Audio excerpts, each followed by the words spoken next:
5th August 2019.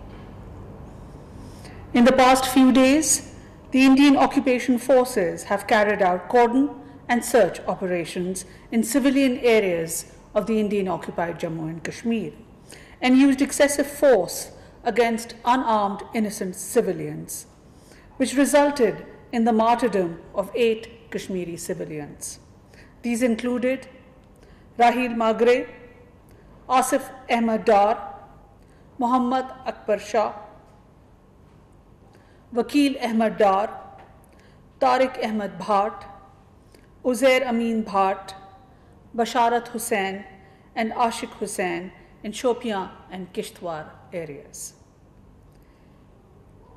It needs to be reminded once again that the Indian-occupied Jammu and Kashmir is an internationally disputed territory, and any violations of international law, killing, use of brute force, arresting people, and blocking of communication services and the internet constitutes violations of international laws.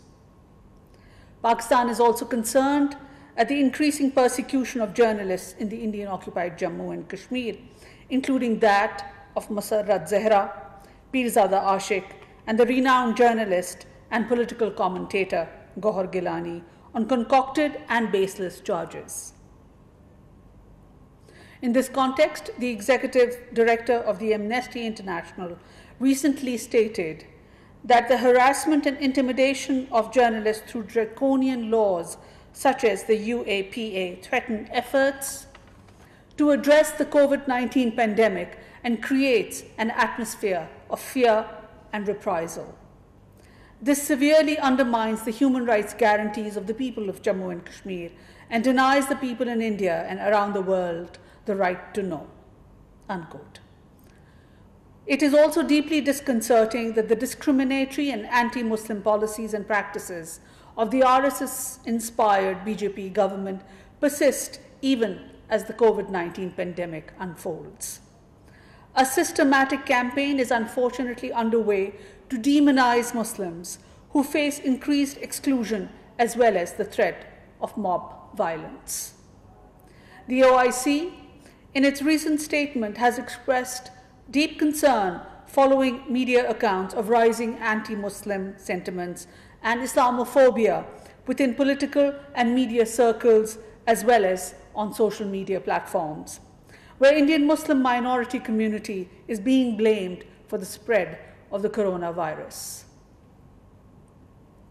The OIC's Independent Permanent Human Rights Commission, the IPHRC, has also condemned the unrelenting, vicious Islamophobic campaign in India, maligning the Muslim community for the spread of the COVID-19, as well as the negative profiling in media, subjecting them to discrimination and violence with impunity. Separately, as you are aware, the Prime Minister had a telephone conversation with the President of the United States yesterday, where Prime Minister Khan extended our sympathies and condolences on the loss of precious lives in the US as a result of the COVID-19 pandemic. The two leaders also exchanged views on the implications of the pandemic on global economy, as well as discussed regional issues and ways to further strengthen cooperation between our two countries.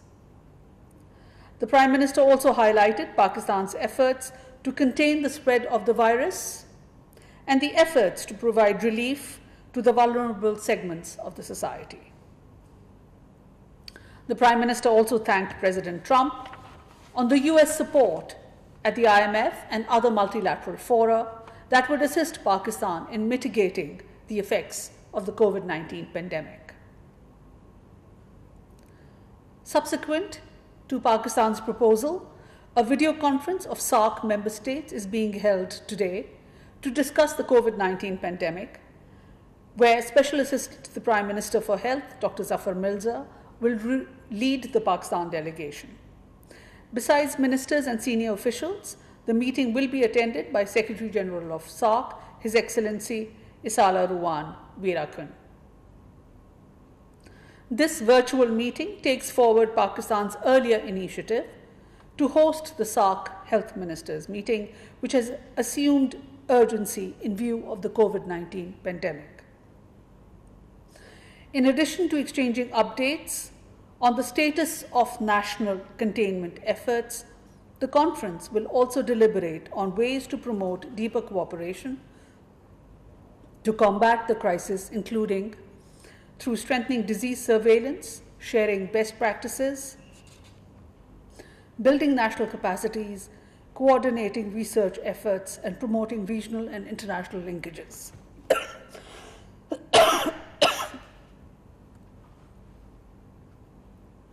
This video conference is part of Pakistan's efforts to foster greater cooperation at the regional level to effectively overcome the public health crisis and mitigate its socio-economic impact.